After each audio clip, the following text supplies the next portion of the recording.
When I was in college, Oh. I needed money because I couldn't take my girlfriend anywhere since I didn't have any money. So I decided to find a job, and so one of the people in my rooming house where I lived worked at a restaurant called the Beverly, and so I was talking to him about my problem, and he said, "Oh," he said, "I can get you a job." He said, "This restaurant has a chain of, so there's more than one of them." And so he got me a job at the Beverly on West 5th. And so the next day I reported for work, ready to go. And so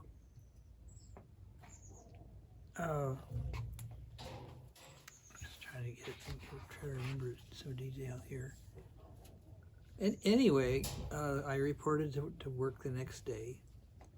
And when I went into the kitchen, no one had bussed the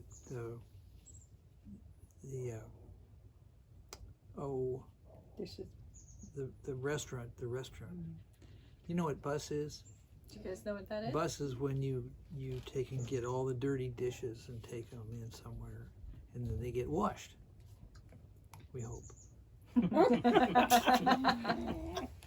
So anyway, I started gathering all these dirty dishes up, and pretty soon I had a pretty big pile.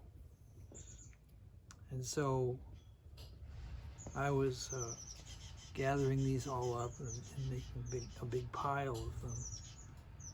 So I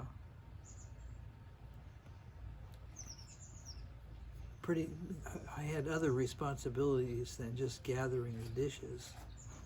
I also was supposed to gather up not just the dirty dishes, but all the stuff that the cooks would use. I had to take care of them too. And then I had to make all the milkshakes, and I had to make all the sodas, and I had to keep all these things going. I had to also help the cook, and the cook needed me to go into the freezer and get hamburger patties and things like that for him. So that kept me pretty busy. So about 8 o'clock, we had a lull in our traffic. That means I had fewer customers. Okay. So I was starting to get, it's just slowed down a little bit.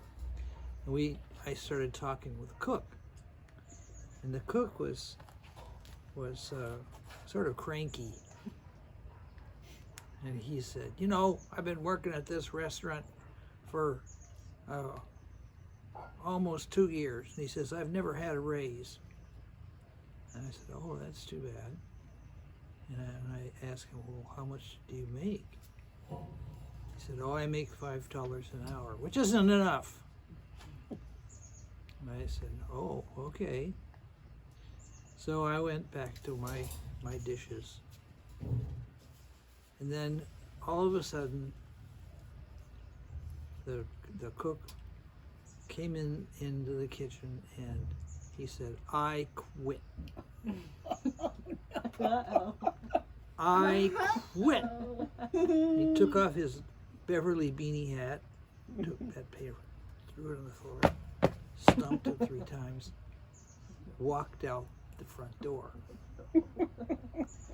And so our restaurant had a place where you shoved the orders out and they brought things in. And so I said to this grizzled woman of 45, who was one of we had 2 waitresses, one on the curb where the cars could drive up and you would give, sort of like McDonald's. So anyhow, I stuck my head out there and I looked, and I said, "Well, what do we do now?" And she said, "You cook like the Dickens, that's what." And I said, "Quit, cook. I don't know how to cook." And she said, "Well, you got 1 minute to figure it out." And so I went back in the kitchen and I'm looking around, and their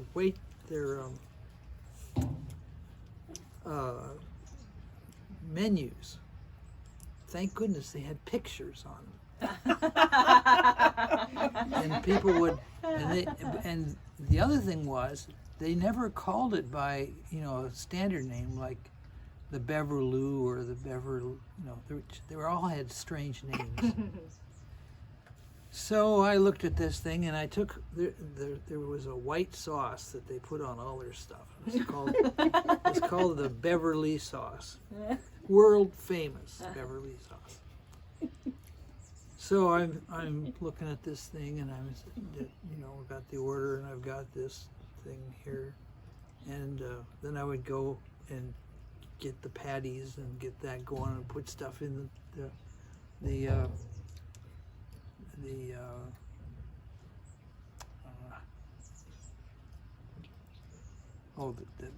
toast. Yeah, all the buns were toasted. If you didn't get the bun toasted, you got yelled at. So I'm working my way along, and about midnight. Midnight. And I've been at this thing since the cook walked out. And I said, "We've got to get Mrs. Pansis." Now Mrs. Pansis was the manager, and she comes in the morning and opens the restaurant at 6 o'clock. Well, the waitress really didn't want to call Mrs. Pansis because she would be cranky about it. And after a little while, I convinced them that we needed to get somebody in here to help. So we called Mrs. Pansis. And she came in and she arrived at 2 o'clock in the morning. Oh. So anyhow, we finally got the place put to bed at 2 in the morning or 3 in the morning. So we figured out how to close the restaurant. And so we went home. Well, the next week that I showed up for work, I went in the kitchen, and there was a huge cooler with ice cream in it. And it had all these lids, and underneath each lid was a different flavor of ice cream. And so, yeah, I had to make the milkshakes and the sodas. And I had to make a soda and also a milkshake. And I opened the door and I looked inside. And I thought, oh boy, this is not gonna go over well. Somebody had turned off the ice cream cooler Oh no. in mid-afternoon. Oh. And all these big containers of ice cream were sort of sagging over. And so we didn't have any ice cream that day, and we had to tell people we couldn't give them their ice cream. So the next week,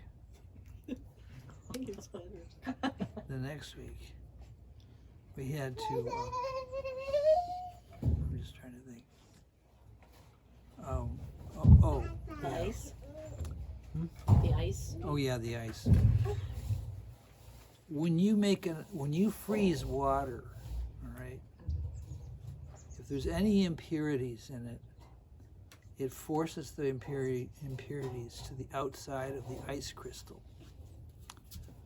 Well, that's not so bad until you've done this about 150 times, and all that ice is got all these impurities on the outside. So when I went to make a soda, like a Coca-Cola or something, all these ice crystals gave this impurities, and they would go to the outside of the ice crystal. And so when you put it in for a Coke or a Pepsi or something like that, it would force these impurities to the outside, and then when you put it in there with the soda, it would make these make the crystals have impurities, and it made that when you put the soda water in there and you added the flavoring, it would form this crust on the top of the ice crystal. And so we were sending these things out to the customers, and these crusts, these frozen things, came to the outside, and then people, when you went to drink the soda, this disc would hit you in the nose. So the customer would go to drink the Pepsi, and there would be this crust.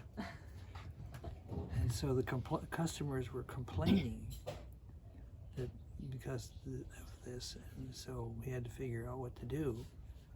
Well, I decided that we would, what am I trying to say? Clean out the ice. Clean out the ice. Yeah, oh yeah, I had to clean out the ice machine, but it was too late to do anything about it. So the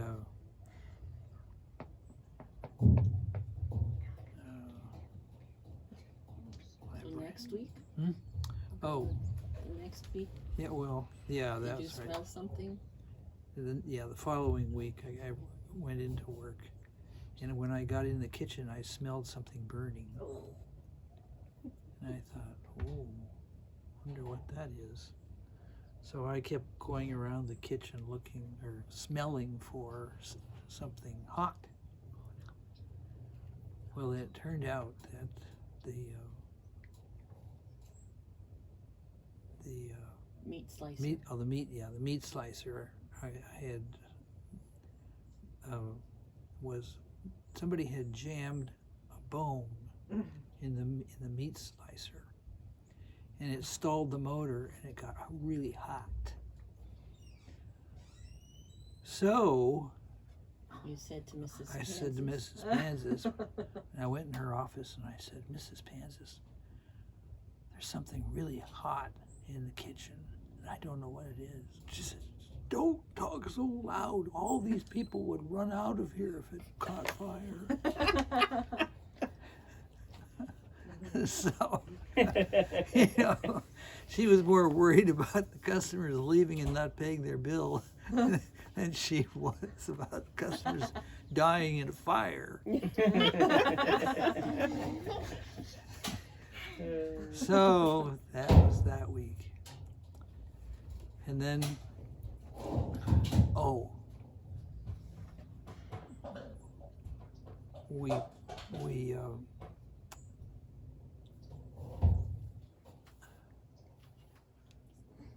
the Dishwasher? oh yeah, the dishwasher. We had a dishwasher that came over with Noah. That means very old. And Noah in the ark. And Very so old. when you wanted to run the dishwasher, you had to get down underneath it, and there was a pulley and a belt that ran the pump that washes the dishes. And so what you would do is you'd go down there and you would grab that belt and you'd pull on it real hard, and that would start the engine on this. Oh my gosh. Whoa. Well, everything was fine as long as you were really quick about getting your finger out from between the pulley Oh. and the motor. So after the first couple of times of running my finger through around that pulley, I got really good at getting out of there. So anyway, the dishwasher was broken, and we're going to have to wash all the dishes by hand. And we had a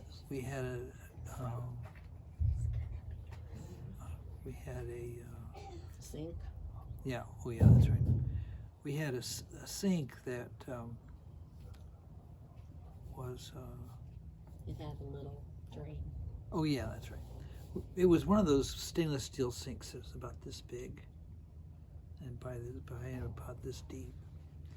And so you would put all the dishes in there, and first thing you know, you'd break a glass. Well, then I'd break a glass, but I had to keep washing the dishes. So I was getting blood. Oh no! All the dishes. No!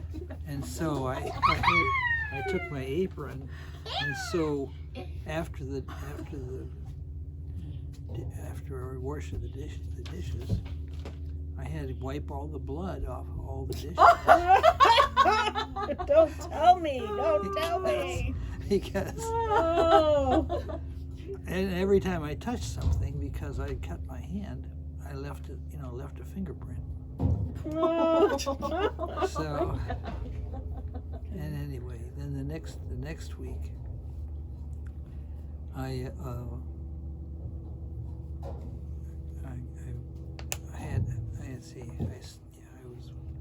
I had to wash all these dishes by hand,